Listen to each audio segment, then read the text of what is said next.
Well, they shuffled all the high school games around because of the encephalitis threat, but the poll goes on. I'll tell you, you can play Friday afternoon, you can play Saturday afternoon, you can play Friday night. We're going to find you, and if you're good enough, you're going to be in our poll every Monday at 6. So the race for number 1 has just a month more to run, and we're still in a roll with the Wink TV Top 10 poll. Do you like that little poetry there? Let's check out the latest list tonight. With 2 straight wins, Immokalee is the newcomer to the poll this week at number 10. Port Charlotte sticks at number 9. It's still Moorhaven at number 8. Barron Collier and Mariner hold their places at 7 and 6.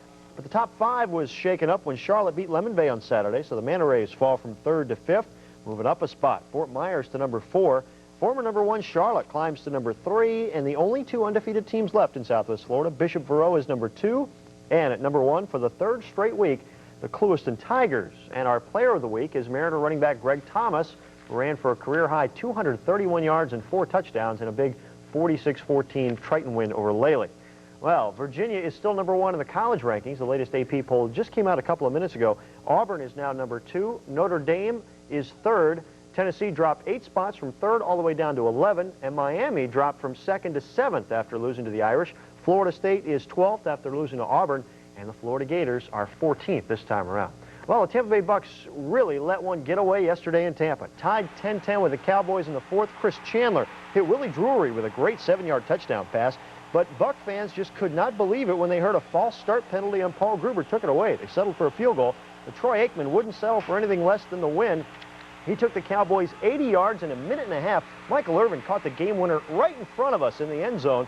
The 17-13 win by Dallas was their 2nd in 3 weeks over the Bucks. Now, I told you Irvin caught that pass right in front of us, and here is the proof in living color. The front page of today's sports section of the St. Petersburg Times has a look at a couple of hardworking reporters that are always in the right place at the right time. I'll show you the Miami Herald, too. This one's black and white, though, but we're still... I know, hey, I called Mom and said, get a few, you know, just get a few for us. And this week's future star, maybe the last line of defense for his team, but he's the first one his mates turn to when the game is on the line. Tom Tidy takes to the field now with a young man who's been a saving grace for Evangelical Christian's soccer team. Before the opposition can celebrate, before they can light up the scoreboard, they have to get the ball past Chad Conley. It's great just being able to play by yourself pretty much, and always have the deciding on you. Make yourself break yourself pretty much. All right, good save, good save. For the senior at Evangelical Christian, good saves are a dime a dozen. When Chad Conley's in the net, it's like money in the bank. This year, he's averaged 15 stops per game, including a school record 42 against a team from Tampa. A lot of goalkeepers just guess, but usually I wait until after they've kicked the ball. I have enough speed usually to get to it. Sometimes I don't. They say goaltenders are a little different.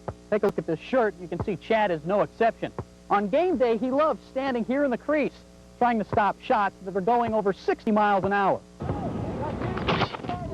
Oh, nice. I love it when they're taking shots on me. That's the favorite part of the game. I just have to ask them to come out and shoot. I mean, it's great.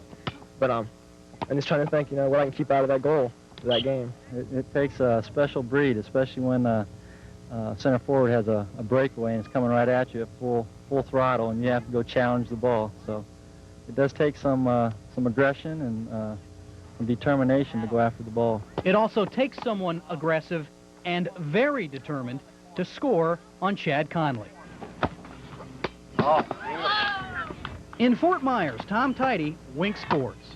And the Sentinels will play St. John Newman tomorrow for the right to host the District 11 championship game. So with him in the nets, like you said, it's money in the bank. That's right. Yeah. Thanks, Ken.